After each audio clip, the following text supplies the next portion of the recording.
Hace poco más de un siglo, la producción de bienes manufacturados y de materia prima en el mundo post-revolución industrial obligaba a sus trabajadores a realizar jornadas laborales extensas.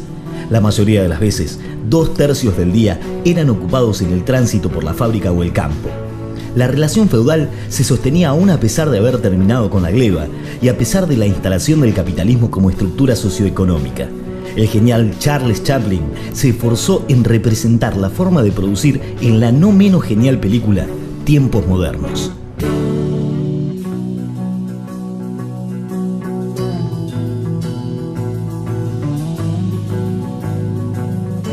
Hacia la década de 1880, una serie de agrupaciones sindicales estadounidenses establecieron que debían luchar en pos de una jornada de trabajo de 8 horas por turno, con el fin de repartir el resto del día en descanso y ocio de manera equitativa. El 1 de mayo de 1886 fue elegido como el día en que una huelga pararía la producción en todo el país si el gobierno no legislaba a favor de la jornada de 8 horas. El epicentro era la ciudad fabril más importante de los Estados Unidos, Chicago. 200.000 obreros iniciaron una medida de fuerza que se extendería por varios días, culminando en la llamada revuelta de Haymarket, donde la policía y los rompehuelgas contratados por las empresas se dedicaron a reprimir duramente a los manifestantes. Una bomba estalló en la plaza Haymarket y los agentes reprimieron a los huelguistas. Se estableció el toque de queda y se apresaron a varios trabajadores. 8 de ellos se llevarían la peor parte. 3 fueron a prisión perpetua y los 5 restantes fueron ejecutados en la horca luego de un juicio sumario en el que se violaron todas las normas procesales de forma y de fondo, tanto que llegó a calificarse como juicio farsa. El movimiento obrero los llamó los mártires de Chicago. Sus muertes y prisión no fueron en vano. La jornada de 8 horas fue legislada a fines del mismo mayo de 1886 y marcó un punto de inflexión en el movimiento obrero mundial. Los derechos de los trabajadores debían ser defendidos e impulsados por los propios trabajadores.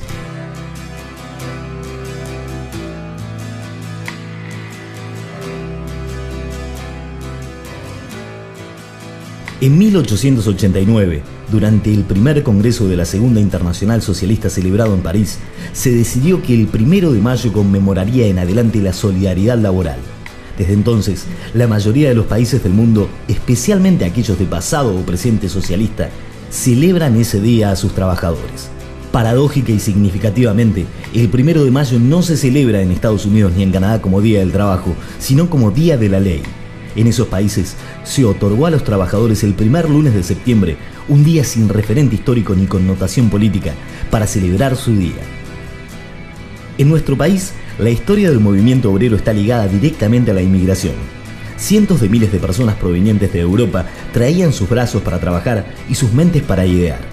Las ideas socialistas o anarquistas ingresaban a los talleres, las fábricas, el campo, la política y la cultura argentinas.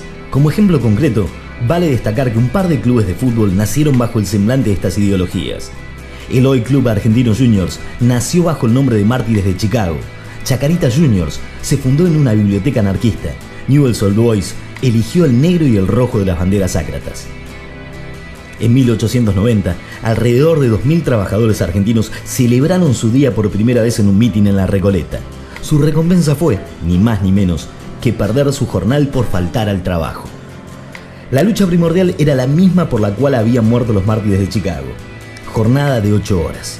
No obstante, las diferencias políticas entre el socialismo y el anarquismo se fueron sucediendo durante los años siguientes, no logrando amalgamar los métodos de lucha. Las reivindicaciones de los trabajadores argentinos, sin embargo, fueron concedidas con el costo de cientos de vidas obreras. Hasta que Irigoyen en 1930 declarara al 1 de mayo como el Día del Trabajador, pasaron las muertes de la Patagonia Rebelde, la semana trágica de los talleres Krieger-Bacena y los ataques de la Liga Patriótica de Manuel Carles. La rebeldía del movimiento obrero argentino se aplacó con la llegada de Juan Domingo Perón al poder. El 1 de mayo tomó un cariz distinto, de festejo y ya no de lucha. El programa de festejo fue en esos años más o menos similar. Comenzaba con un discurso del secretario general de la CGT, otro de Evita, y culminaba con la palabra de Perón. Luego se presentaban números artísticos en los que intervenían figuras populares como Hugo del Carril, Antonio Tormo o los hermanos Ábalos, y tras un gran desfile de carrozas se realizaba la elección de la Reina del Trabajo.